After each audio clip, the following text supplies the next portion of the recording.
Is UNLV going to have to fire Josh Pastner after one season? What's up? This is Technically Correct with Tyler Bischoff, and on today's show, UNLV might need a new basketball coach soon. The A's might need a new nickname. The Raiders, who do need a new head coach, are interviewing candidates, and the Golden Knights won a game in overtime.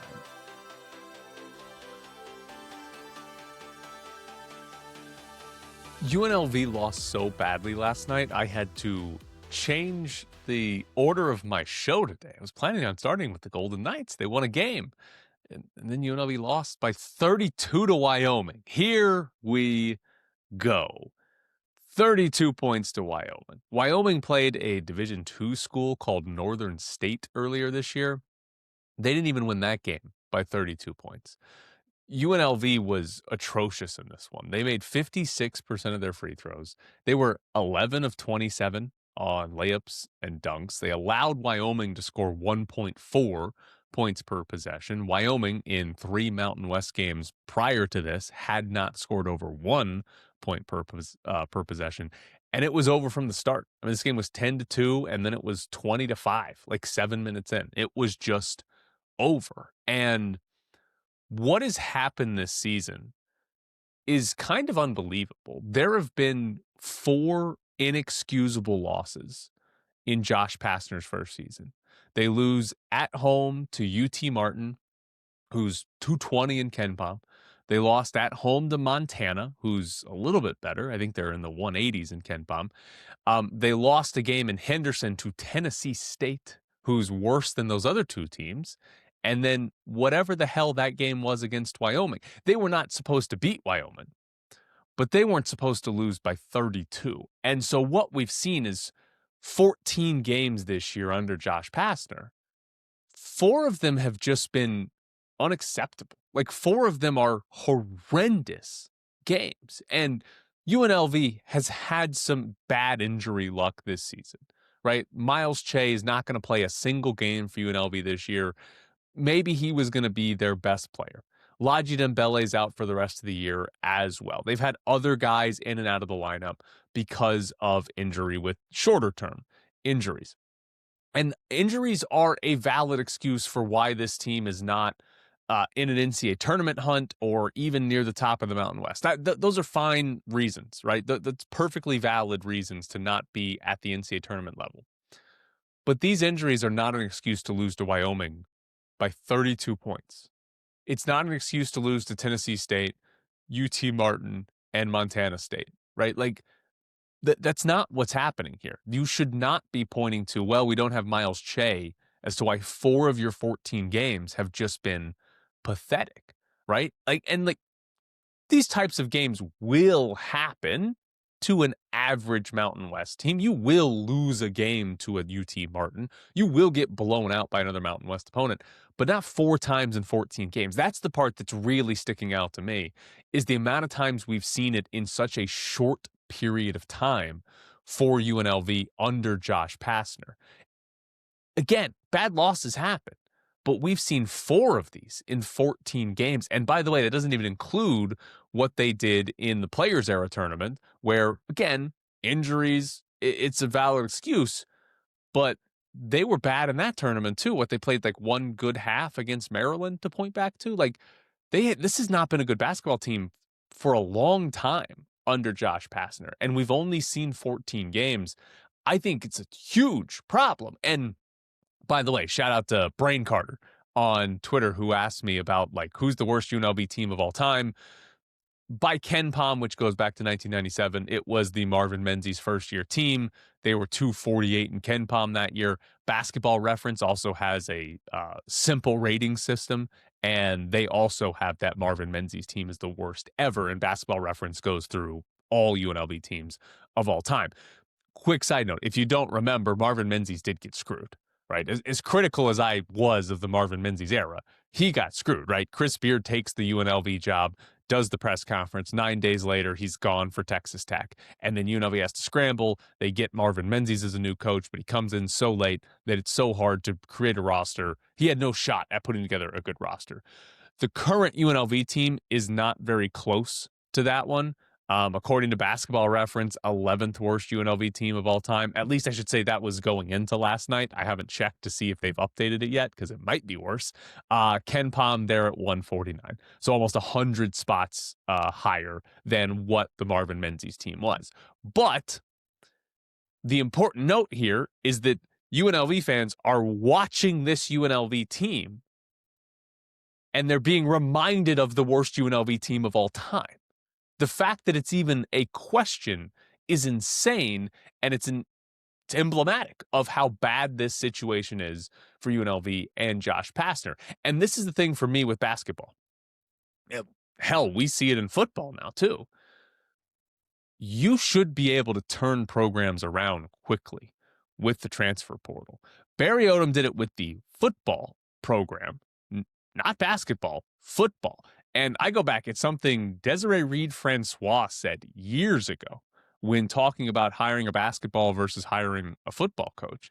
And she basically compared it to boats and like turning around a speedboat versus turning around like a cruise ship. Basketball's the speedboat. You should be able to turn this around because guess what? You go out and you find like 3 good players, you're going to be at the top of the Mountain West if you get 3 good players. And the fact that Pastner's this bad in year 1 means he's got really 1 year left to prove he can do it. Because if you can't do it within 2 years, you're probably never going to be able to do it. Like why would we think it would be different after 2 years? And honestly, is it going to be different after 1 year? Like, is Pastner going to be better at this upcoming offseason? Because part of the benefit of going into a year 2, or what should be the benefit, is that you have players coming back. You have some holdovers. You have some roster retention.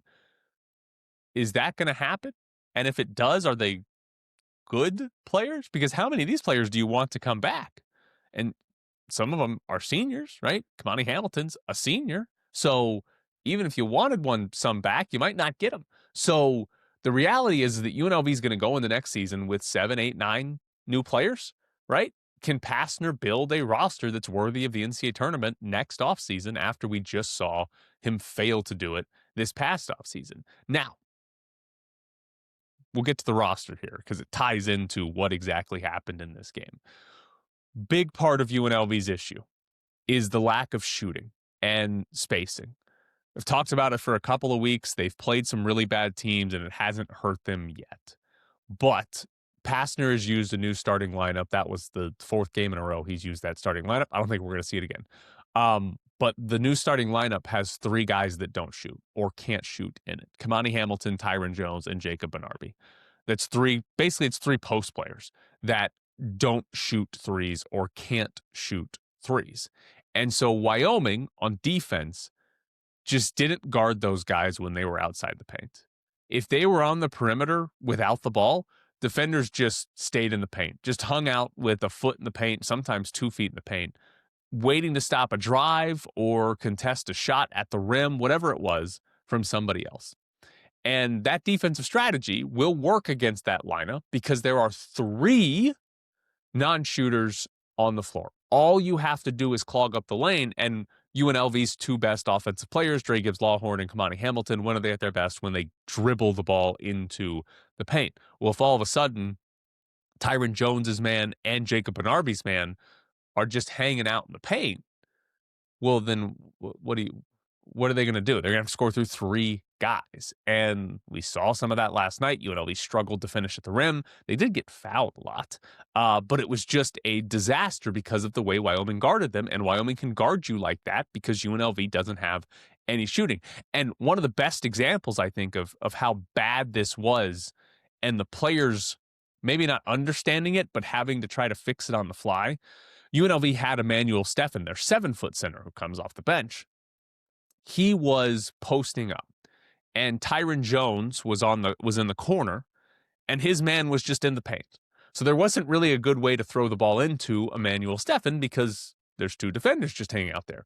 Well, Tyron Jones, who doesn't shoot threes, was like, well, I'm going to go post up too. I need to try to solve this. So then UNLV had 2 guys trying to post up within 3 feet of each other. Dre Gibbs-Lawhorn tried to throw the post entry pass to Tyron Jones, and it got stolen. You've got a lineup where multiple players are only good when they get the ball near the rim.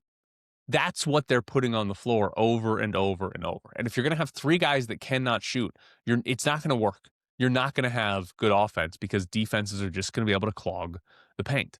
Also problematic, very problematic in this game, Jacob Benarby. Just all-time bad game, right? He's one of the issues with spacing and not being able to shoot. But on top of that, he couldn't guard anybody, not a single person for Wyoming. Wyoming just kept putting him in ball screen after ball screen after ball screen, and he was slow and flat-footed and just non-reactive to every ball screen that Wyoming was just getting good look at the rim after good look at the rim. Just over and over. There was even a play where Wyoming ran something a little more complex than just a ball screen. They had three guys involved with a little two ball screens and a screen-to-screener action. And UNLV just switched all of it. They had three defenders. They just switched all of it. And so what it meant was Jacob Benarby ended up on Wyoming's best player, who's a guard, who just drifted out to the corner on the three-point line while Benarby just forgot about him. Just lost him, forgot, and then Wyoming just one pass over to the corner, best player gets a wide open three, and Benarby's late to close out. You could even hear on the broadcast somebody on the UNLV bench yelling JB because they knew he was supposed to be in the corner guarding that guy, but Benarby did not. Horrendous game from Jacob Benarby, and if that's how he plays defense, he's unplayable. And we saw that because he got benched in the second half. They started Emmanuel Steffen over Jacob Benarby. Now, Emmanuel Steffen fouled out with 12 minutes to go in the game, so Benarby still played quite a bit in the second half. But if that's how he's going to play defense, he can't play. Like, it's just, like, it can't happen. He hasn't played that poorly defensively before that game, so I think there's some hope as to why, or as to him getting better or not being that bad. But if that's how he's going to play defense, he's unplayable. And he was unplayable last night. It's a big reason why UNLV got absolutely smoked. Now, on the sort of big picture and the shooting, Josh Pastner didn't recruit a roster that shoots good enough. And this is why I think he deserves some blame, significant blame, even with the injuries, and also the pessimism going into next season. He did not build a roster of shooters. And just last week, he talked to the media and he brought up, like, well, we don't have Miles Che, we don't have Ladji Dembele, and they're both going to be out for the year, and those would have been our two best shooters. Miles Che, yeah, shot over 40% last year, shot a high volume. It hurts. Ladji Dembele's taken less than 73s in his college career and made 35%, which a center that shoots a three once a game at 35% has some value. But to say something to the effect of, well, we lost one of our best shooters when it's 35% on a very, very low volume at Iowa, I'm not buying that one. And ultimately, when I talk about not having shooting, I'm not talking about, oh, well, they had one or two guys that were good shooters. They just either don't get to play, Al Green, or they're just hurt. No. Shooting should be the entire roster. Shooting should be almost everybody on the team. Because again, what does UNLV run into? They're putting out lineups with three guys that cannot shoot. And by the way, those lineups include Dre Gibbs-Lawhorn, who's a bad shooter before this year. He's shooting a lot better this season, but we could very easily be saying UNLV has lineups with four non-shooters on the floor because Dre Gibbs-Lawhorn, their best offensive playmaker, he's not been a shooter in his career either. So the idea that one or two injuries has prevented them from being a good shooting team is laughable because this is just a bad shooting roster. Top to bottom, it's not a roster that prioritized shooting. And it's happened over and over with UNLV coaches.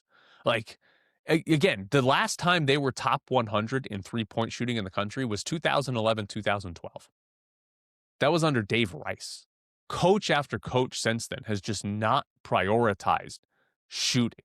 It's insane that it's happened.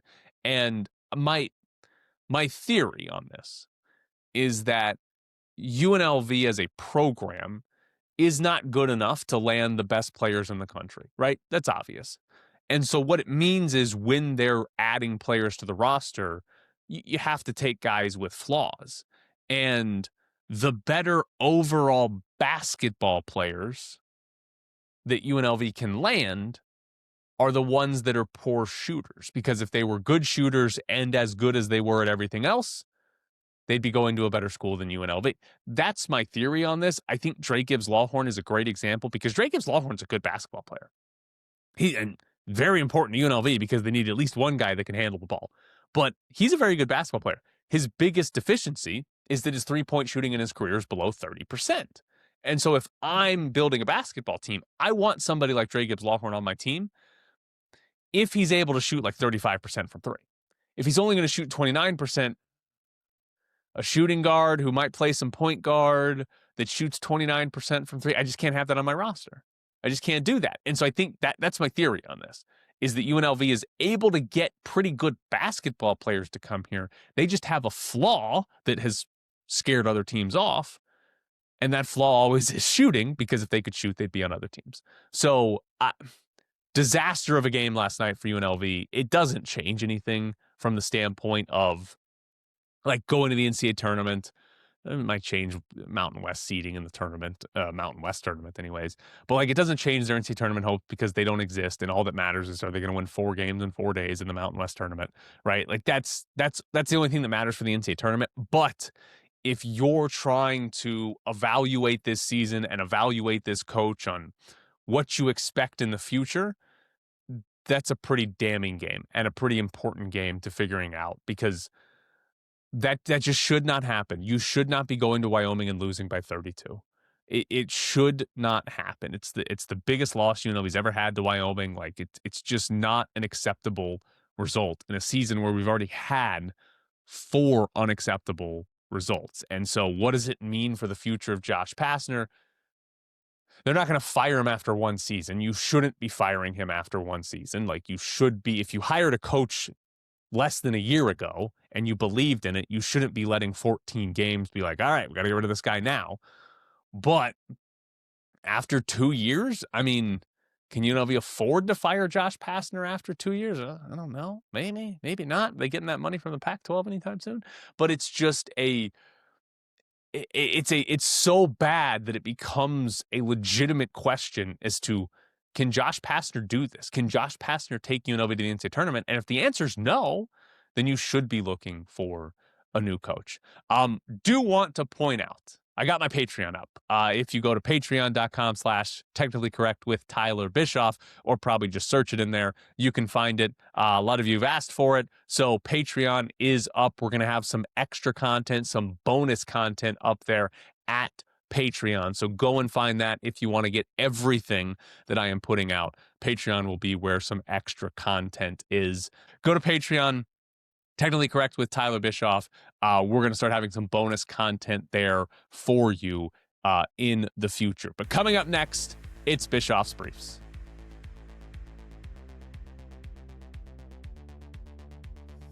The Ravens fired John Harbaugh after 18 years with the Ravens, in which they won a Super Bowl way back in 2012. Baltimore fired Harbaugh. What fun stat that I looked up. Baltimore led the NFL in point differential more often than they had losing seasons under John Harbaugh. It was 4-2. And by the way, those losing seasons were both 8 and 9 in years in which Lamar Jackson had missed a significant amount of games with injuries. Tough business. Prior to this season, they were 35 and 16 in the previous 3 years. And then they went 8 and 9 this year, and he's fired. That's pretty rough because they were very good for the 3 seasons leading in to this year. But I think the biggest thing is everything I just told you is regular season numbers. Postseason wise, the Ravens won the Super Bowl with Harbaugh as their head coach. 13 seasons since then, they have 1 appearance in the AFC title game, right? They haven't made it back to the Super Bowl. They've only had 1 chance to go back to the Super Bowl by playing for 1 AFC title game. They haven't even gotten to that semifinal step in the process. And how much of that is John Harbaugh's fault? Listen, he's a good coach. And winning in the postseason can be random and can be lucky, but you would think, hey, that team won the Super Bowl and then immediately missed the playoffs, by the way. And then you land Lamar Jackson, a top 5 quarterback in the league, and you just have no playoff success. So I get it from the Ravens' point of view.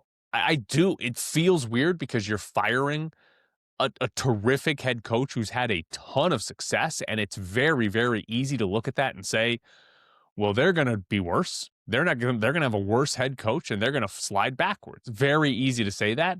But I think if you're Baltimore, you're looking at it and saying, well, we haven't gone forward. Like we should be a legitimate Super Bowl contender, and we haven't done that with Harbaugh. And so I get it. I don't know if I agree with it, but I do get it. Now, for the Raiders and wanting John Harbaugh, again, I get it. Ton of success. He's won a Super Bowl, right? His only losing seasons are when the quarterback got hurt. That's a pretty valid reason to not have a winning season. Oh, and by the way, they were 8-9. They're still not terrible. They were a field goal away from going to the playoffs this year and being 9-8. I get the appeal. It's the same exact logic that led them to hiring Pete Carroll, though. Same logic. He's a winner. He brings stability. He brings competency. None of that worked with Pete Carroll. None of it did. Would it work with Harbaugh? Probably a better chance because of how bad Pete Carroll's year was, but it's the same logic that got them Pete Carroll. If I were the Raiders, I'm going to interview John Harbaugh, but I don't think I want to hire John Harbaugh because does he match the timeline, right? Pete Carroll came into a situation where they needed to rebuild, and apparently nobody had the authority to tell him, hey, we need to rebuild. I don't know why Pete Carroll didn't realize that if John Spytek's out here saying, well, we knew we needed to rebuild. But Pete Carroll came into a roster that needs to be rebuilt and was saying, we're going to win now, win 10 games. Is Harbaugh going to walk in and say, all right, we're going to rebuild for 2 years? I don't know if he is. He's going to come in and try to win 10 games, and that's not something they need to be trying to do this upcoming season. And then the other part of this, I still want an offensive-minded head coach. You're drafting a quarterback at number 1. I want an offensive-minded head coach. That is not John Harbaugh. Even though, again, I think he's a great coach. If I were in the Raiders' position, I don't think I'd be interested in hiring John Harbaugh. Now, we did get some news on coaches that the Raiders are asking to interview. First, Vance Joseph, the Broncos defensive coordinator. Again, defensive-minded head coach candidate. I don't love that. I do love interviewing a coach of a division rival, though. That is funny because maybe you learn something about the Broncos that helps you, but maybe you just distract Joseph enough that he helps the Broncos lose a playoff game. So I don't love the idea of Vance Joseph as their next head coach simply because I don't think they should hire a defensive coordinator or defensive-minded head coach. It is very possible this is just simply a Rooney Rule interview, right? You have to interview so many minority candidates. Vance Joseph is black, and maybe the Raiders don't actually want to hire Vance Joseph, but he fits the Rooney Rule and hurts the Broncos, maybe hurts the Broncos a little bit. The one that I am interested to see, the Raiders also asked, according to Tom Pelissero, to interview Davis Webb. Also a Broncos coach, but he is their quarterback's coach. And yes, they're asking to interview him for their head coaching position. Davis Webb is 30 years old. If you remember Davis Webb, it's probably from college. He played at Texas Tech and then at Cal, threw for a whole bunch of yards. Didn't do much in the NFL, obviously. He's apparently never been a play caller in the NFL. But I saw on Twitter Ted Wynn, who covers the NFL for The Athletic, Benjamin Albright, who covers sports in Denver, and Jesse Palmer, a former NFL quarterback who's a color analyst now. All three of them tweeted out positive things about Davis Webb. He hasn't called plays in the NFL, so there's obviously that big risk there. And I'm not going to pretend to know if Davis Webb is or would be a good coach. I don't know anything about Davis Webb as the coach. He's the quarterback's coach for the Broncos. And by the way, I think the Broncos quarterback's bad. But to me, that's the type of guy the Raiders should be interested in. Yes, if you can get a more solidified offensive coordinator who's got a track record of calling plays, that's going to be better. But I think this is the type of candidate they should be interviewing. And listen, if Davis Webb blows you away, if you become convinced Davis Webb is the next great play caller, hire him. Go find your Sean McVay. McVay was 30 years old when he got hired to be the Rams head coach. Now, granted, he had been an offensive coordinator before that, but that's the type of coach that if you're the Raiders, I think you should be swinging for the fences. And even if it means you're digging down to a quarterback's coach from Denver, I'm okay with that as a thought process. Again, I'm not going to pretend to think or know that Davis Webb is good, but that's the type of coach that I think is interesting and that the Raiders should be after. So I can't say I'd be on board because I don't know how good he is, but I would be on board with the idea of hiring somebody's quarterback's coach that you just become enamored with. In college football, Anthony Calandria, the former UNLV quarterback, is going to Nebraska. So a Big Ten school for Calandria. Nebraska is replacing Dylan Raiola, who left in the transfer portal. Funny for Nebraska, they thought they had their quarterback. Kenny Minchie, who was Notre Dame's backup, committed to Nebraska, and then the very next day decommitted and signed with Kentucky. So Nebraska pivoted and went to Anthony Calandria. The part that's interesting about Calandria and transferring to a power conference is he's already played it, right? He was at Virginia and was okay. It's not like, oh, he didn't play or was horrible. He was okay. He had okay numbers at Virginia, then was awesome at UNLV and is now going back to the power conference level. Is he better for Nebraska than he was for Virginia? I don't know. I'm going to guess it's coaching dependent. That's going to be my expectation here, that if Matt Rule and his staff at Nebraska can get the best out of Calandria like we just saw Dan Mullen do, then Calandria is probably going to look good for Nebraska. If not, then he'll probably just be okay. He'll probably just be a middle-of-the-road Big Ten quarterback, and, Nebraska just middle-of-the-road Big Ten program. So maybe that's the case. But I do find it interesting when you have the power conference down to group of 5 for 1 year and then back up to power conference. How much better do you think he got in that 1 year playing against Mountain West opponents?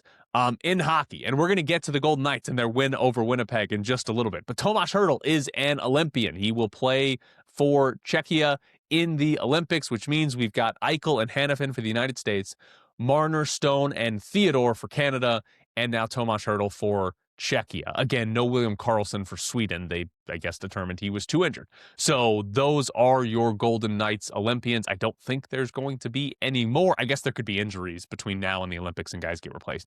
But those are your Olympians for the Golden Knights. I'm excited for the Olympics. I always love the Olympics, and so I'm excited to watch it. Jumping back to the NFL, the Commanders fired maybe Cliff Kingsbury, their offensive coordinator. It was reported as mutually parting ways, which normally means fired, but very strange because Cliff Kingsbury in his first year there, which was Jaden Daniels' first year, they were second in the league in points. And then this year, Jaden Daniels is hurt, plays in only 7 games. They're not good. And they fire Kingsbury or he, I don't know. Every time you hear mutually parted ways, it means fired.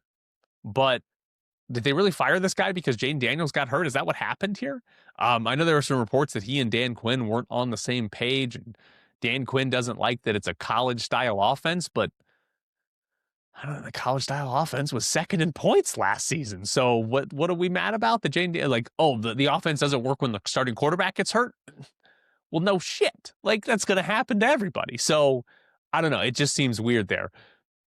I will say this, even though he's an offensive mind, I do feel like it'd be a terrible head coaching hire for the Raiders, which I've seen out there, not necessarily for the Raiders, but that people might consider him as the head coach. Kingsbury has never been a winning head coach, right? He was at Texas Tech as the head coach, was below 500 there. Somehow, below 500 at Texas Tech led to an NFL job.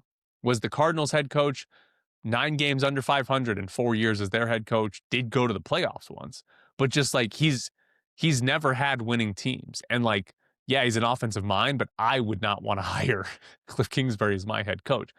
Offensive coordinator, maybe, right? If the Raiders do hire a defensive minded head coach, let's say they land John Harbaugh, right? Brian Flores is a name that's thrown out there quite a bit.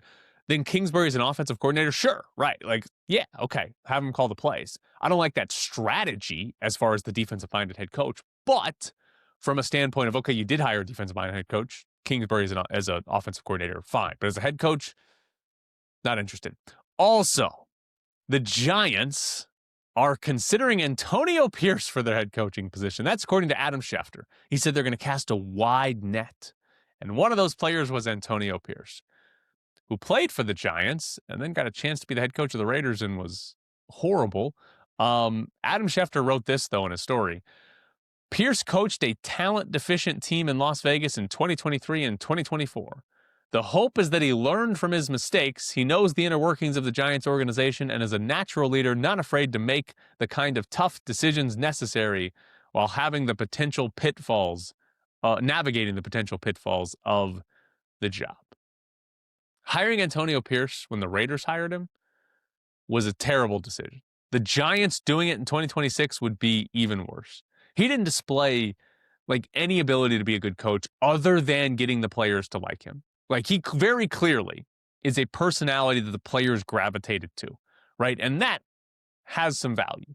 But nothing else that he did as a head coach was valuable, right? We saw it in game management and time management on the field, but there was also the players report card that the NFLPA puts out every year. Players in Antonio Pierce's last year, the only year he started as the head coach, said that the coach's time management skills were bad and that they didn't think they were getting coached enough. The players said they weren't getting coached enough. That's how bad and lackadaisical it was under Antonio Pierce. There's no way if you're the Giants that you could possibly bring him in. I mean, the only thing he did well with the Raiders was he wanted to draft Jaden Daniels, which, yeah, they should have wanted to draft Jaden Daniels, but you know, he won too many meaningless games at the end of a season that they couldn't draft Jaden Daniels because they were picking too low in the draft. So, I don't know. We'll see. One last thing here. WNBA says they would, excuse me, let me rephrase that. The WNBA says they would lose $700 million if they accepted the Players Association proposal. So the WNBA and WNBA PA we're a few days away here from them having an official lockout. The CBA has been extended to the middle of January, but it's going to be up here. And the Players Association made a proposal in which the players would get 30% of the revenue. And that would create a $10.5 million salary cap for teams in the WNBA. And the WNBA is saying, well, we can't do that because we would lose $700 million. Now, there are 15 teams in the WNBA. It's going to go up to 18 in a couple of years. But if each one of them has a $10.5 million cap hit, the math on that is $157.5 million per team in player salaries per year. And again, that's the cap if every team spent to the cap, which we know they wouldn't based on other sports. The WNBA just signed a television deal worth $2.2 billion over 11 years. So what do you can't find a way to make money outside of that? Like, yes, player salaries would account for a lot of that over that course of time, but not all of it. And you don't make any revenue off of fans coming to your games or merchandise sales or sponsorships or anything else. Like, I find it hard to believe they would lose $700 million given that they just signed a $2.2 billion television deal. I just don't believe that to be the case.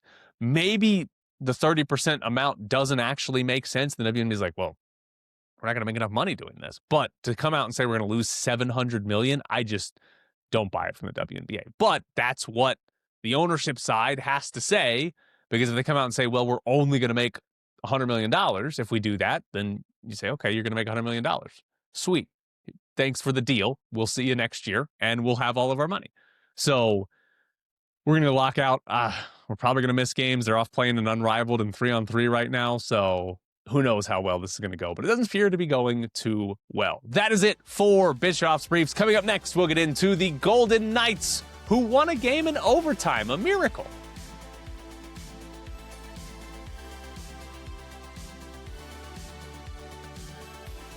Quick note for you. I am not going to have a show on Friday. I'm going to call this my first PTO day doing my own show. I am going to Ole Miss and Miami in Phoenix. My sister's going, and her wife and my best friend from high school and college is flying here, and we're going to drive down and go to that game. So we will not have a show on Friday. We'll have a show tomorrow. We'll have a show on Thursday, but no show on Friday. So Golden Knights, they won a game in overtime. They avoided their 6-game losing streak, which would have been the longest in franchise history. Also handed the Jets their 10th loss in a row, which ties their franchise record. That's not a very good team. They came from 2-0 down and won in overtime, something that doesn't happen. The Golden Knights, it's interesting because right now 1 through 6 it is in the Pacific is very, very tight. We're talking, I think it's 5 points, 1 through 6. The Sharks are somehow involved because the Golden Knights, they lose 5 in a row. They finally won a game, but they lost 5 in a row and didn't actually get surpassed by like Edmonton or Anaheim, the teams that have sort of been near the top of the Pacific all year. But all the crappy teams are catching up. So this is like the Golden Knights, again, still in first in the Pacific. That's good. If they lose 5 in a row again, they could very easily be completely out of the playoff picture. They could be passed by like 4 teams in the Pacific Division and fall not just out of the top 3 in the Pacific, but out of the wildcard standing. So it's gotten really, really close. And that win last night, I know we're only halfway through the season and maybe we shouldn't be doing standings watch right now, but with how close it is, like, they need to rip off 5 in a row. Is that like that's the reality of it? They need to rip off 5 in a row to kind of counterbalance what they just did and build back up a little bit of a lead. Not necessarily like, oh, they got to be ahead of Edmonton, but just over the San Jose's of the world who could catch you and be ahead of you for a wild card spot, not just a Pacific Division spot. So good win. Any win at this point feels like it's going to be important for playoff seeding, given how tight the division looks right now. But you rip off 5 wins in a row and all of a sudden it's not quite a concern anymore. Last night, fascinating game for the Golden Knights, specifically for Mitch Marner, because I think there's 3 big points here. The first one is that Mitch Marner was awesome in overtime.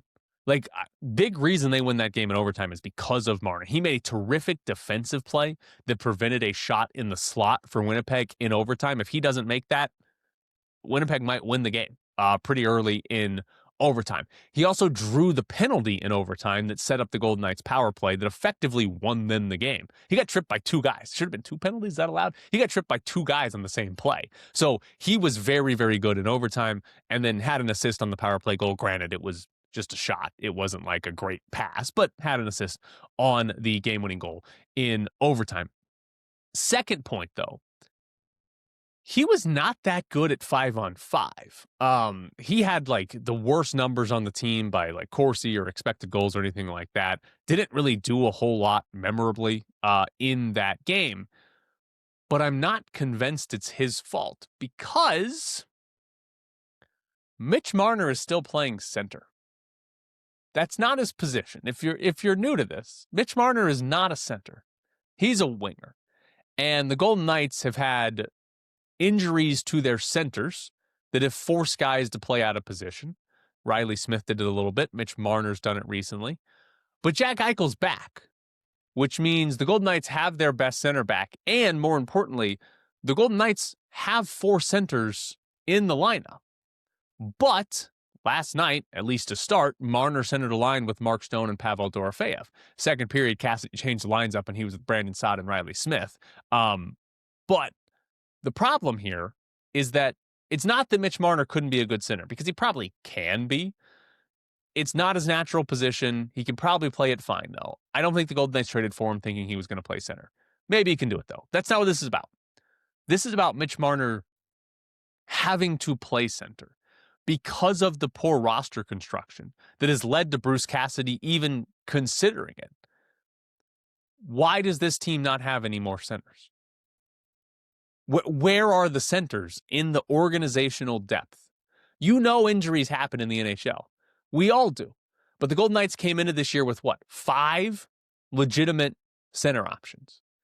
And so when 2 of them get hurt, when Carlson and Eichel were out at the same time, it means somebody who's not a center has to play center. Riley Smith did it, Mitch Marner did it. The other issue is that of those 5 real centers, one is Brett Howden and one is Colton Sissons. Neither one of those guys is like very good. Neither one is like, oh yeah, we want to see, he might be able to fill in as a second line center, right? And in fact, right now, Bruce Cassidy is choosing to play Mitch Marner out of position at center instead of Howden at center. Because Howden's not this like, oh yeah, he's a great center that we just play at center. They have a 4 center, but he's still playing Marner there. And this is where I think Kelly McCrimmon failed. It's bad roster construction, right? Basically it's saying the roster has to be healthy. Otherwise, we don't have enough centers. And if you remember, Kelly McCrimmon traded Nick Waugh, a center, to Toronto for Mitch Marner. And he did that 2 days before Mitch Marner became a free agent and was going to sign with the Golden Knights no matter what. And if you happen to forget this, the theory at the time, why on earth would the Golden Knights trade for a player who's going to be a free agent in 2 days? It's because Toronto was reportedly going to turn the Golden Knights into the NHL for tampering with Mitch Marner. That Toronto felt the Golden Knights had reached out to a player that was under contract with them to talk about signing a new contract with Vegas when his contract ended in Toronto. So to avoid the tampering charge, the Golden Knights basically bribed Toronto and said, we'll trade you Nick Waugh. Toronto blackmailed the Golden Knights to get Nick Waugh. That was the reporting and the theory at the time. To avoid getting in trouble, they had to trade away Nick Waugh. And so now that comes back to bite. Because Nick Waugh is the perfectly fine third-line center that if you're really good, he's your fourth-line center, and if you have injuries, he's fine to play on the second line. A perfect player for what they would have needed throughout these injuries and could be using right now. But they traded him away for a player that was going to be a free agent in 2 days. That's a bad move from the front office. And now you look at it, Kelly McCrimmon has built an incredibly thin roster. I mean, it's a very, very thin roster, right? Mitch Marner's having to play center. They don't have enough good defensemen that when Theodore and McNabb are hurt, that you even have good defensive pairs out there, right? Jacob Megna's just not good. Like, he's just not good. And that's because they don't have depth defensively. And they don't have goaltending depth. Or they didn't, and then they signed Carter Hart, and I don't think he's any good. So Carter Hart is not good. They don't have good goaltending depth. So it's just a very, very thin roster that, yes, if they're healthy, is good and can probably win multiple playoff series. But if they're not healthy, they don't have any depth there. So it feels like a poorly constructed roster where we're going to get to the end of the season, the Golden Knights get eliminated from the playoffs, and Kelly McCrimmon gets to use the injury excuse to say, hey, this is why our season went poorly. I built a better team than this. We just got hurt. When in reality, we all know hockey players get hurt, and not planning for that is poor roster construction, is poor general managing. Last thing I want to end the show with today. The A's got denied a trademark for Las Vegas Athletics and Vegas Athletics, which is incredibly funny that this happens to the A's. There's a story at Gerben Law's website talking about this with some good information on there. First off, the A's are still likely to get these trademarks approved eventually, right?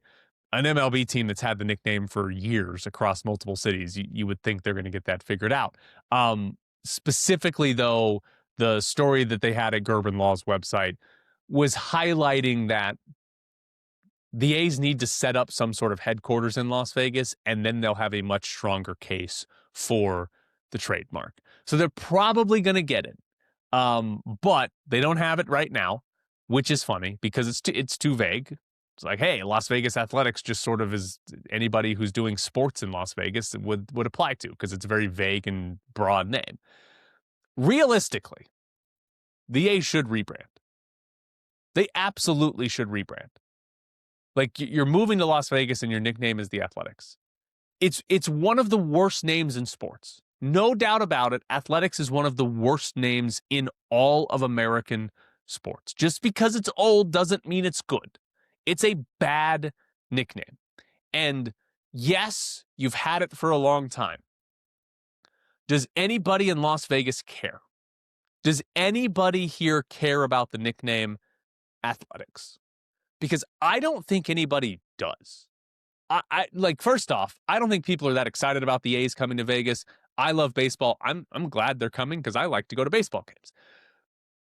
But I don't think, as far as branding goes, anybody in Vegas cares about athletics. So you're coming to Vegas. Not a ton of people are that excited about it as is. What can you do to endear yourself a little bit more to this city? Rebrand. Have a new team name that people in this city can get behind. That's something I think they should absolutely be looking at doing. They're not going to do it because they're going to tell us that athletics has so much history and people care about it, even though they don't. They're not going to do it. I don't. It might cost John Fisher too much money to do it, but they should. They should rebrand. I don't even know if I like this name. I know I like it better than athletics. Would Las Vegas Diamonds be a good baseball team name? Obviously, you have the playing cards and that tie in, but also a baseball field is a diamond. I kind of like that. I'm sure you could do better. I'm sure there is a better name out there, but Las Vegas Diamonds is a baseball team name. I like it. I'm on board for it. I would also be on board with elephants. If you're unaware, the A's, their mascot is an elephant. They have a logo, not their primary logo, but they have a logo with an elephant on it.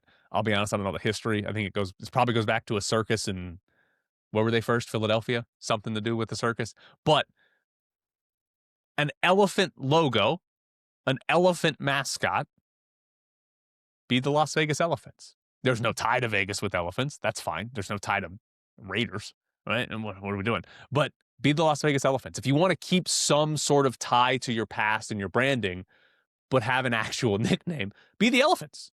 I would be on board with the Elephants. I think you could do a lot of fun stuff with being the Las Vegas Elephants. So those are my two suggestions. If you want to keep some tie to the past, be the Elephants. If you want to just do completely new, be the Las Vegas Diamonds. Makes sense from a baseball and a Las Vegas standpoint.